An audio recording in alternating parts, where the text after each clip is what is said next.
নমস্কার বন্ধুরা, study and grow চ্যানেলে সবাইকে আবার একবার স্বাগত জানাই। আজকে আমি কটা ছোট টিপস নিয়ে এসেছি সে সমস্ত বন্ধুদের জন্য যারা অঙ্ক করতে গেলে প্রচণ্ড ভয় পাও তোমরা, এবং যেগুলোর জন্য আমাদের প্রচণ্ড ভুল হয়ে থাকে।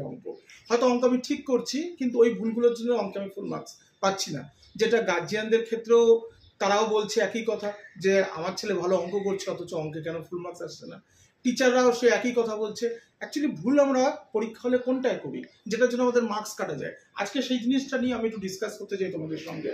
দেখো, বিশেষত কি হয় যে কোনো অঙ্ক পার্টিকুলার কথা বলো অ্যালজেব্রার ক্ষেত্রে হয়তো আমি দিলাম যে x square is equal to, suppose মনে করো x square is equal to 4 বলা হলো। এখান থেকে তুমি এক্স এর ভ্যালু ফাইন্ড করো। তোমরা কি করবে? তোমরা তো অবশ্যই এটা করবে যে স্কোয়ার রুট করবে বোথ সাইডে। স্কোয়ার রুট করে তোমরা লিখবে কি x ইজ ইকুয়াল টু 2। কিন্তু এটা সম্পূর্ণ এরর, এটা কিন্তু সঠিক পদ্ধতি একদমই নয়। তাহলে সঠিক পদ্ধতিটা কি?